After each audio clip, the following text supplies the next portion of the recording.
So as you can see me doing here, you want to secure the middle-ish portion of your head on the bench.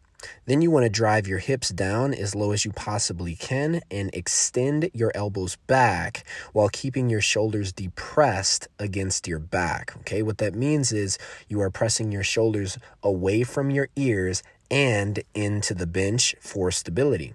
From here, all you're going to do is keep your elbows nice and close together, as close as you can with your body's bone frame, because bone frame, of course, is a major aspect of being able to keep your elbows together, as well as the overall size of your body.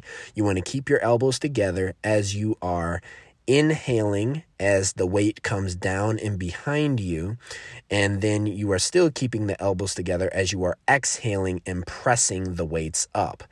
Now notice how I try to keep the position of my elbows and my wrist as much as possible, literally as much as is possible, even with one another. So the elbow and the wrist, trying to keep them as even as humanly possible. What that will do is that will alleviate any tension going directly through the joint or through the bone.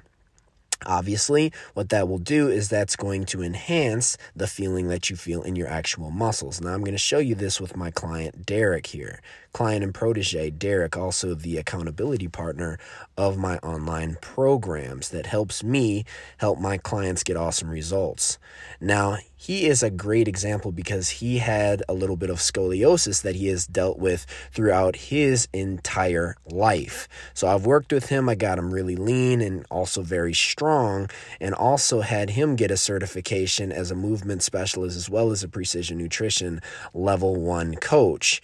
And what he is learning to do is how to work around that contraindication of his spine. So he is trying to drop his hips as low as humanly possible, just as I showed you as I was doing the movement, while keeping his elbows together as much as he possibly can as well. Again, to keep the elbow and the wrist in alignment so you can properly hit the tricep hard, okay?